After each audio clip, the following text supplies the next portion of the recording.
Қайырлы кеш, құрметті Инстаграм желілерінің көрермендері. Мен жастар ресурс орталығының теолог маманы Жалабеков Аслан Рахманұлы. Сіздермен бүгінгі өткізетін тікелей эфирдің тақырыбы жат ағымдардың шығу тарихы. Оған бірінші кезекте келетін болсақ, ислам тарихындағы ең бірінші бүлік шыққан үшінші халиф деп айтамыз, Осман патшалығынан өлтірілгеннен кейінгі көзқарастар, яғни жат ағымдардың пайда болуы. Османның өлтірілгеннен кейін ел арасында харижиттік пікірлер деген пайда бола бастаған. Харижиттер дегеніміз ол Құранды толық жаттағандар, яғни Құранды тастай білетіндер. Бірақ та Құранды толық жаттағанмен олар адасушылыққа бел буа бастады.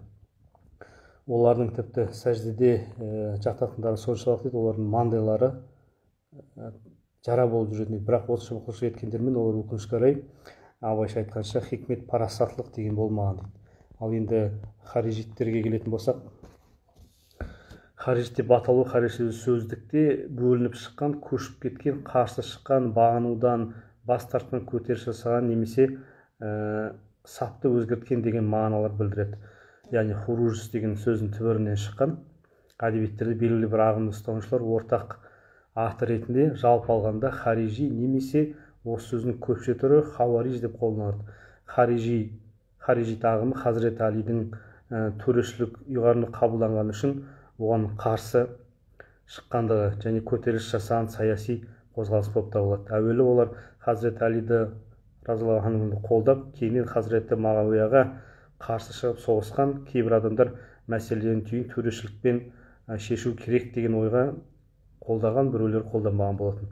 Екінші ағымы Хизбут Тахрирға тоқталатын болсақ, Хизбут Тахрир аль-Ислами, исламның азаттық партиясы деп танылған, бұл халықаралық экстремистік саяси діни ұйым болып есептеледі. Яғни біздің мемлекетімізде бұл бұғатталған исламның азаттық партиясы мұсылман бауырлар ағымынан бөлініп шығып, палестиналық Тахиюддин Набхани деген адамның басшылығымен 1953 жылы алғаш рет Сирияда болды. Яғни аталған партияның идеясы әлемнің 40-тан астам елдерінде таралған болатын. Енді уахабилік ағымға келетін болсақ, жалпы уахаби деген ол адамның аты, Ибн Абдул Уахаб деген кісі. Ол өзінің дінге деген түсінікті логикаға салынып, өзінің әкесі және бауырларына қарсы шыққан болатын. Кейіннен оны түрмеге қамалып, түрмеге жазылса да, кейін түрмеден шыққаннан кейін өзінің идеологияны паш еткен болатын. Яғни қазіргі біздің сәләфте жүргендеріміз, сәләфи бауырларымыз, уахаби бауырларымыздың шыққан тарихы, осы ағым осы кісіден Абдул Уахабтан басталған. Негізінен осы үш топтағылар қазіргі таңда өздерін таза мұсылман санайды. Яғни біздің түсініктегі ханафи мазхабының түсініктегі сәләф дегеніміз исламның алғашқы үш дәуірі. Ол үш дәуірі алтын ғасырда өмір сүрген адамдар. Сәләф болу үшін демек алтын үш дәуірде өмір сүру керек деген сөз. Енді кезегімен тоқталатын болсақ, бірінші Мадхалиттер, Раби ибн Хади аль-Мадхалит деген 1938 жылы дүниеге келген адам. Көзқарасынан соң мәдиналық салафилер, ол кісілердің тұратын жері, ол таяу шығыста қалыптасқан. 1991 жылы Сауд Арабия территориясында Америка әскерлері жаңағындай кіруіне байланысты елде пікірлер екі жаққа бөлініп кеткен болатын. Екіншісі Мадхалиттер, қазіргі мұсылмандар негізі проблемасы таухид, яғни улухия, яғни Алланың бірлігін бұрмалауда, өзгертуде, яғни сондықтан исламның барлық жаңалық, яғни бидғат дейміз, жаңалық атаудан тазарту керек дейді. Мысалы, намаздан кейін тәшбихатын тартпау, намаздан кейін көпшілікпен дұға жасамау, пайғамбардың кезінде жасамаған деген сияқты нәрселерді айтады. Сондықтан да олар көбіне сәләфи тәкпіршілер арасында беделге ең жақсы көрінетін тақырыптары, олардың яғни бидғат, мынау бірдеңке десең ол бидғат, мынау бидғат деген нәрселерді көп айтатын ағым. Джихад жайлы ұстанымдарына байсалды ретінде танылғанмен 2000 жылы мұсылмандар Индонезиядағы қарулы қақтығысқа қатысуға шақыру арқылы ұстанымдарында қайшылыққа түскен кездері де жоқ емес бұл Мадхалиттердің.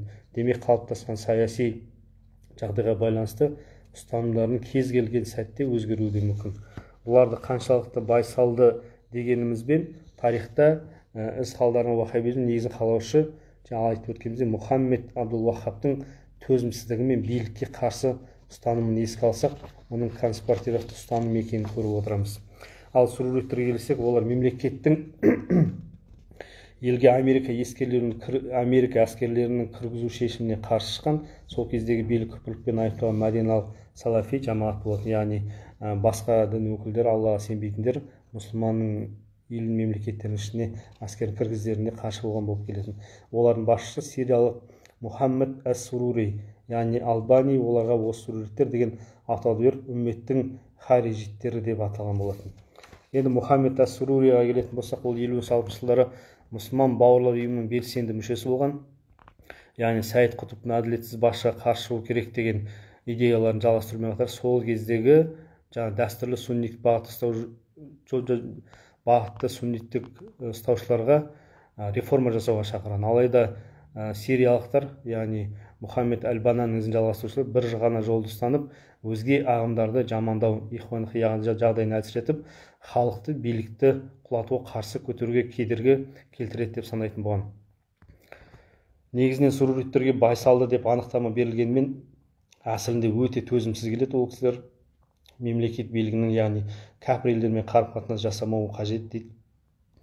Яғни бір мұсылман мемлекеті басқа кәпір мемлекеттермен ешқандай да қарым-қатынасқа, экономика жағынан да қарым-қатынасқа түспеу керек деп айтады. Саудиялық суруриттер болса 5 уақыт намаз оқымаған мұсылмандарды кәпірге санайды. Яғни кімде-кім, мысалы бізде дінде кімде-кім тілімен, яғни жүрегімен дінді қабылдайтын болса, ол адам бізде мұсылман болып есептелінеді. Ал бұл кісілердің пікірінше тілімен қабылдау керек, жүрегімен бекіту керек, және амалымен жасаған адамдарды осы толық мұсылман деп есептейді. Ал кімде-кім тілімен айтып, жүрегімен бекітіп намаз оқымаса, ол адам кәпір деп айтады. Тіпті өзінің ата-анасына да, егер ата-анасы намазхан болмаса, бізді кәпірдің қолынан тамақ ішуге болмайды деп өз әке-шешелеріне қарсы келгендер де болатын. Бұл топта Ибн Таймия, яғни Таймия мен оның идеяларының саясына жалғастырған Мұхаммед Абдул-Вахабтың көзқарастарын ұстанады. Саудиялық суруриттер араб көктемінің бастауының идеологиялық тұрғыдан дайындық жүргізген белсенділерінің қатарынан саналған. Қазақстанда, яғни олардың бірнеше жамағаттары бар. Олардың кезінде бұл алғаш болып Қазақстан мұсылмандары діни басқармасына баламалы діни қауымдастықтар құрған. Өздерінің әмірлері, кеңестері, шура болған, қаржылық қорлар болған, білім беру орталықтарына қаржы құйған. Суруриттерде, матхалиттерде әйгілі Ахли Сүнна уәл Жамаат ақидасының имамдарын саналатын имам Ашғари мен имам Әл-Мутриди адасқан философ деп жала жапқан. Яғни имамдарға барсаңдар, олар бидғатшылар, олардың артынан ермендер деген пікірлер айта бастаған. Бұл олардың дінді кең түрде түсінуге қауқары жетпей келе, яғни қандай да бір аят түсетін болса, қандай да бір Құран аяттар немесе пайғамбардан хадистер болатын болса, оларды ешқандай тәпсірші ғалымдардың көмегінсіз тікелей түсінетін, сондай тікелей жағынан түсінетін болған. Мысалы, Құдайға мекен берген Құдай аспанда деп келген, Құдайдың қолы бар, ол адамның қолында емес, Құдайдың көзі бар деген сияқты әртүрлі пікірлер, қате пікірлер айтатын болған. Сол себепті құрметті жамаат, не болса да бізде қазақта керемет сөз бар. Дін мәселесіне келген кезде айтарымыз, дін мамандарынан сұрақ қойсаңыздар, мысалы Муфтият KZ сияқты, Ихсан KZ Қарағанды облысы бойынша, Азан KZ сияқты Қазақстан мұсылман діни басқармасы бекіткен діни сайттардан сұрақ қойсаңыздар, немесе жергілікті имам өкілдерінен дәріс алсаңыздар, нұр үстіне нұр болады. Сол кезде біз ешқашанда қателеспейтін боламыз. Мысалы, енді Сирияға кеткен қателескен бауырларымыз, басқа дін ағымда жүрген бауырларымыздың барлығы осы YouTube желісі арқылы немесе телефонымыздағы, ұялы телефонымыздағы желілер арқылы, телефон арқылы шейхтарынан ілім алған балалар болып есептеліп жатады. Жаңағы өзіміздің бауырларымыз, қандас бауырларымыз. Алла тағала баршамызға ұзақ ғұмыр нәсіп етсін. Келесі кездескенше аман сау саламатта болыңыздар.